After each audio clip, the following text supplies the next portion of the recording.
વેરાવળ શહેરમાં fish merchant એસોસિએશનના પ્રમુખ પદે રફીકભાઈ મૌલાનાને સતત 5મી વખત પ્રમુખ પદનો કાર્યભાર સોંપવામાં આવ્યો છે। જિલ્લા મુસ્લિમ સમાજના પ્રથમ પ્રમુખ હાજી ફારૂકભાઈ મૌલાનાના નાના ભાઈ રફીકભાઈ મૌલાનાની બિનહરીફ વરણી કરવામાં આવી હતી। શહેરની દરેક સમસ્યાના સતત અગ્રેસર રહેતા રફીકભાઈ મૌલાનાની વરણી થતાં દરેક સમાજના લોકો સાથે હિન્દુ મુસ્લિમ વેપારીઓ દ્વારા તેમને ફૂલહાર કરી શુભેચ્છાઓ પાઠવવામાં આવી હતી। ઉપરાંત રાજકોટ ગેમ ઝોનની દુઃખદ ઘટનાને ધ્યાનમાં રાખી આ સમગ્ર કાર્યક્રમ સાદગીપૂર્વક કરવામાં આવ્યો હતો તેમજ 2 મિનિટનું મૌન પાડી રાજકોટ ગેમ ઝોનમાં મૃત્યુ પામેલ લોકોના આત્માની શાંતિ માટે પ્રાર્થના કરાઈ હતી। આ કાર્યક્રમમાં મોટી સંખ્યામાં લોકો ઉપસ્થિત રહ્યા હતા। ફિશ એસોસિએશનની જે ચૂંટણી યોજાઈ હતી તેમાં રફીકભાઈ મૌલાના ફરી એકવાર બિનહરીફ ચૂંટાઈને આવેલા છે તે બદલ તેમને ખૂબ ખૂબ અભિનંદન પાઠવીએ છીએ। રફીકભાઈ મૌલાના એ સતત 5મી વાર આજે પ્રમુખ તરીકે ચૂંટાયા છે અને તેમાં પણ છેલ્લી 3 ટર્મથી એ પોતે બિનહરીફ થઈ રહ્યા છે, જે વાતની સાબિતી છે કે ખારાકુવા વેપારી એસોસિએશન છે એ તેમના દિલોમાં તેમની લોકચાહના છે કે બસ આ વ્યક્તિ જોઈએ છે, કોઈ ઇલેક્શન નથી જોતો, પણ આવું ધમદાર પ્રમુખ અમને હંમેશ માટે જોઈએ છે।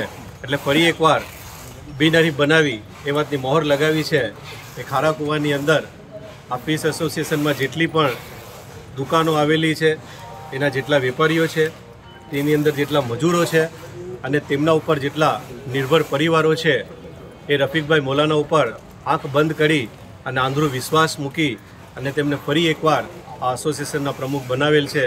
તે બદલ વેપારી આલમ, ભાઈબંધ સમાજના સાથી મિત્રો, પત્રકાર એસોસિએશનના સાથીઓ તેમને ખૂબ ખૂબ અભિનંદન પાઠવે છે।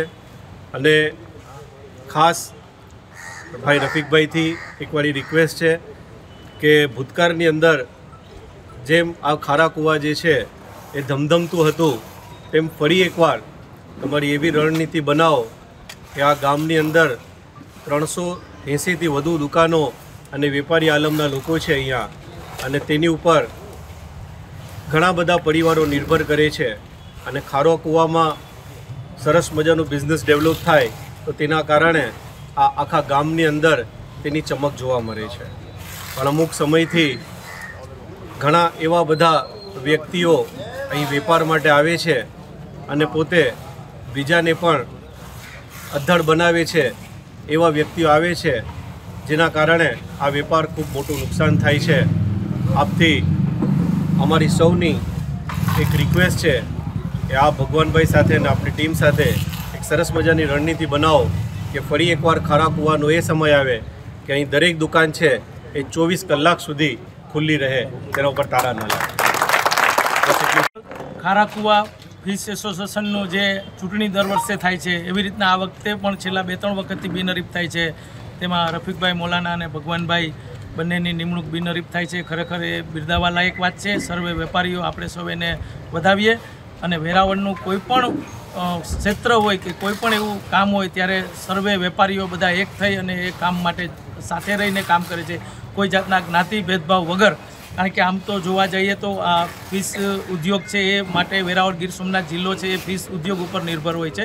એમાં ખાસ કરીને એક્સપોર્ટર, સૂકી મચ્છી અને ફિશ જે ફ્રેશ ફિશ એ ત્રણેયના અલગ અલગ એસોસિએશન હોય છે, પણ ત્રણેય લોકો એ સાથે રહીને કાર્ય કરે છે। ગમે ત્યારે વેરાવળમાં કોઈ પણ એવી આફત આવે છે કે કોઈ રાજકીય રીતના કે બીજી કોઈ રીતના કોઈ સહકાર જોતો હોય, જ્યારે એસોસિએશનને એક થવાની વાત આવતી હોય ત્યારે બધા વેપારીઓ એક થાય છે અને કોઈ પણ નાની મોટી વાત હોય, વહીવટીતંત્ર સાથેની વાત હોય કે કોઈ વેરાવળ ઉપર એવી રીતની કોઈ ઘટના બને ત્યારે સર્વે વેપારીઓ એક થાય છે। ત્યારે અમે પણ વેપારી એસોસિએશન વતી અને મિત્રોને સર્વેને આજે આપણે આ રફીકભાઈને અને ભગવાનભાઈને વધાવીએ છીએ અને આવું કોઈ પણ કાર્ય હોય ત્યારે સૌ સાથે મળીને આગળ ચાલશું તેવી બાંહેધરી આપીએ છીએ। આ ફિશ એસોસિએશનના પ્રમુખ તરીકે ભાઈ રફીક મૌલાનાની વરણી તો થઈ, એ ખુશીની વાત છે। સાથે સાથે આપણે સૌ અહીં એ લોકોને પણ યાદ કરવા જરૂરી બને છે કે જે નિર્દોષ બાળકો કે જેમને કોઈ પાપ નહોતો કે જેમનો કોઈ દોષ ન હતો, છતાં પણ રાજકોટ ગેમ ઝોનની અંદર એ 28 વ્યક્તિઓ બળી અને જેમને મોત એવી રીતે નિર્દય આવ્યું છે કે જેની કલ્પના પણ આપણે ન કરી શકીએ.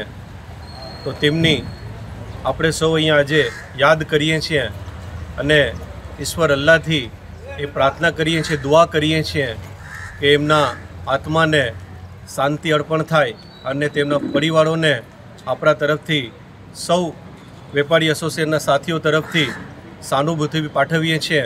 તેમના દુઃખનો કોઈ મોલ નથી, પણ આ દુઃખ સાથે અમે સૌ એમની સાથે છીએ. એ વાત કરી મારી વાત પૂર્ણ કરું છું. આપણે સૌ મિત્રો 2 મિનિટ ઊભા થઈ અને આ જે સ્વર્ગવાસ થયા છે તેમના માટે આપણે મૌન ધારણ કરશું.